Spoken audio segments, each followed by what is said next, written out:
Glass जल भी दिया है तो हम ये कहते भाई उसके प्रति उत्तर में कम से कम धन्यवाद करें। अगर हमने किसी को भोजन पवाया है तो वो हमारा धन्यवाद करे। ये जो प्रति उत्तर की भावना है, यही जो है, यही हमारे संन्यास में बाधा है। यही भगवान ने कहा कि ये प्रत्युत्तर ना रखे। आप प्रत्युत्तर कब रखेंगे किसी व्यक्ति से?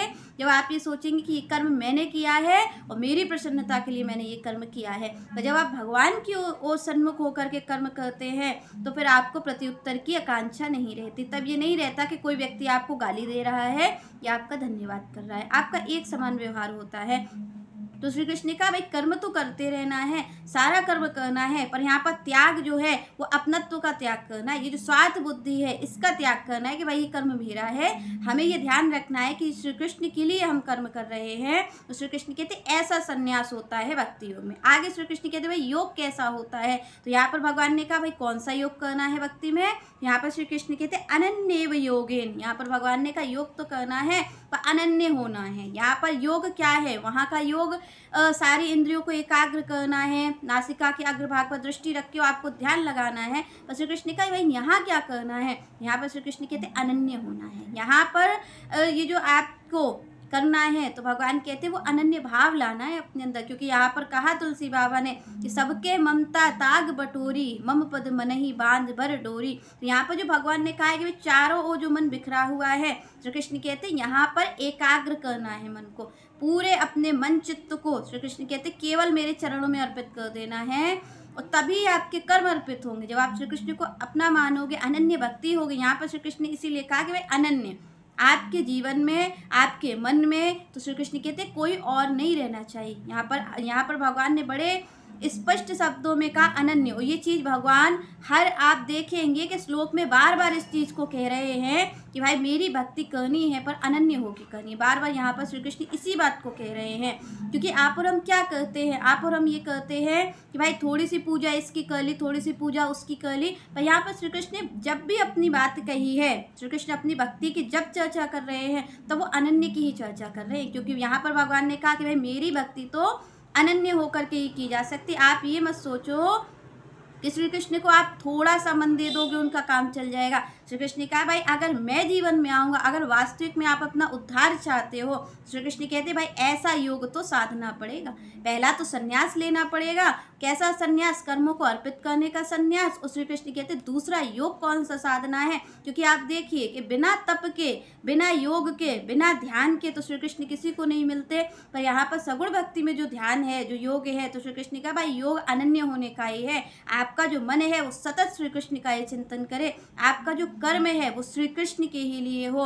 यहाँ पर श्री कृष्ण का मनसा वाचा कर्मणा, जो जीव है वो मेरा ही होना चाहिए। वो चिंतन अगर कर रहा है तो श्री कृष्ण कहते हैं मेरा ही करे। पर आप और हम जैसे अनन्य देवी देवताओं की पूजन करते हैं, सोमवार को हम किसी और की पूजा करते हैं, मंगल को किसी और की करते हैं, बुध को, तो 7 दिन में 7 देवी देवता हैं हमारे पास। ऐसे में आप और हम अनन्य कैसे हो जाएंगे? क्योंकि अनन्य में तो भाई भगवान ने कहा कि मेरे सिवा तुम भी नहीं होने चाहिए। यहाँ तो श्री कृष्ण इस चीज़ की मांग करते हैं। श्री कृष्ण कहते भाई अगर तुम भी हुए का मतलब यहाँ पर श्री कृष्ण क्या कह रहे हैं? तुम्हारी इच्छा भी तुम्हारे मन में नहीं होनी चाहिए। यहाँ पर श्री कृष्ण ऐसे योग की बात कर रहे हैं। यहाँ पर श्री कृष्ण का भाई योग तो करना है, पर कैसा योग करना है? श्री कृष्ण कहते हैं अनन्य भक्ति का योग करना है। और ये कठिन है जीव के लिए, क्योंकि उसे आदत पड़ी है 4 जगह जाने की, तो वो एक जगह मन को लगा ही नहीं सकता। पर श्री कृष्ण ने कहा जब तक ऐसा मन नहीं होगा तब तक मैं नहीं आऊँगा, तब तक तो मेरी भक्ति हो ही नहीं सकती है। तो श्री कृष्ण ने कहा भाई अनन्य तो इसके लिए होना पड़ेगा, अनन्य होना बहुत ज़रूरी है। तो श्री कृष्ण ने कहा कि भाई उसके लिए मुझे भक्त ऐसा चाहिए जो कि अपनी इच्छा को भी न रखे। क्योंकि यहाँ पर भगवान ने जब कहा कि भाई अनन्य होना है, तो अनन्य होने के लिए क्या है कि आप भी नहीं रहो। जब तक आप हो तब तक आपका कर्म भी है, तो जब तक कर्म है तब तक फल भी है, तब तो आप कभी इस माया का पार नहीं पा पाओगे। तो श्री कृष्ण ने कहा कि भाई ऐसा व्यक्ति मेरी भक्ति करने आए जो कि अपनी इच्छा को भी न रखे, वो ये भूल जाए, वो मेरी इच्छा में ही अपनी इच्छा मिला दे। क्योंकि आप और हम देखें कि हम भगवान के पास जाते हैं तो उसका मूल कारण ही हमारी इच्छा रहती है। हम ये कहते हैं कि भाई भगवान से कहते हैं कि हमारी इस इच्छा को पूर्ण कर दो, हमारी इस इच्छा को पूर्ण कर दो।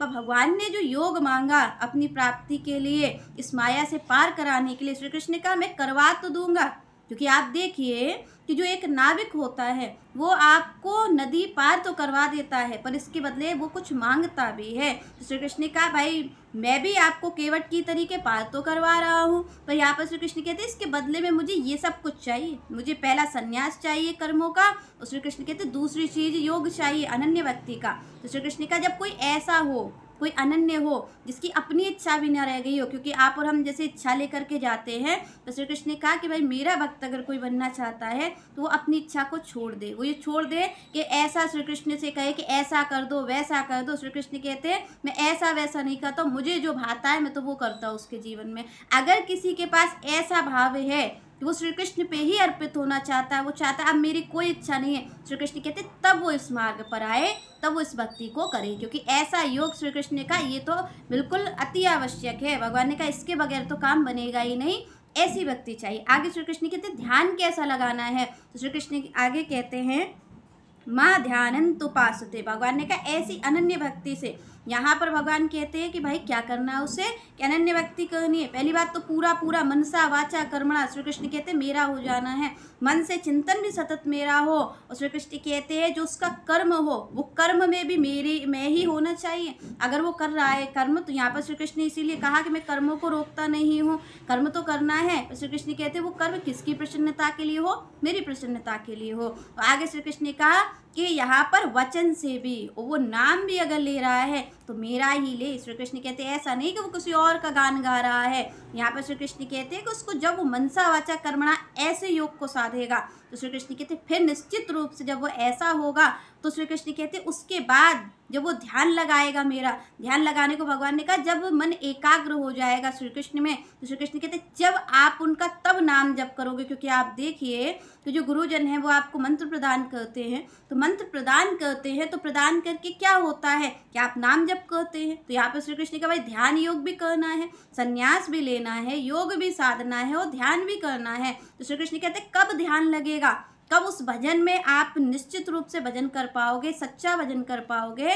तो श्री कृष्ण कहते हैं कब, जब अनन्य भक्ति होगी, जब आप कर्मों को सारा मुझसे कर दोगे समर्पित। और श्री कृष्ण कहते हैं केवल अनन्य भक्ति मेरी होगी। श्री कृष्ण कहते हैं तब मेरा भजन होगा, तब जा कर के मेरा भजन होगा। और जब मेरा भजन होगा तो आगे श्री कृष्ण ने कहा कि तेषामहं समुद्रता मृत्यु संसार सागरात भवामी न चिरापात मैया आवेशित चेतसाम। श्री कृष्ण ने कहा कि जब ऐसा होगा, जब अनन्य भक्त हो करके श्री कृष्ण कहते हैं मेरा नाम जप करोगे, मेरा भजन करोगे, तो श्री कृष्ण कहते हैं उस भजन के प्रभाव से श्री कृष्ण कहते हैं मैं बिना प्रयास के, बिना जो कि मेरी माया किसी तरीके पार नहीं पाया जा सकता है, जिसका श्री कृष्ण कहते उसको मैं स्वयं हाथ पकड़ के और तुम्हें पार करा दूंगा, मैं तुम्हें निकाल लूंगा। श्री कृष्ण ने कहा कि जिस माया में सब डूबे हुए हैं, जिस समुद्र को किसी तरीके